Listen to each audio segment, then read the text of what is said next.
This is how you can get a banner or cover photo on Pinterest. The large horizontal image at the top of your profile is called the profile cover or the header image. Now, here's a requirement first before we can head to it. So you must have a Pinterest business account to set a custom profile cover photo. Personal accounts do not have this feature. So as you can see here, I am actually on business profile, as you can see. So I have a business profile on Pinterest, so I can set up a cover photo.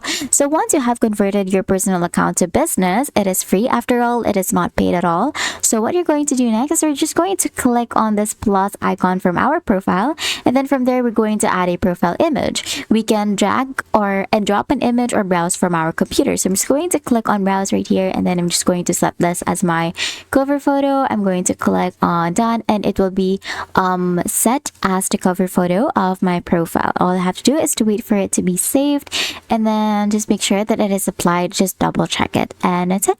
That is how you can get a banner or cover photo on Pinterest. If this video helped you, please don't forget to like the video and subscribe to the channel for more videos like this. Thank you for watching, and I'll see you in the next video.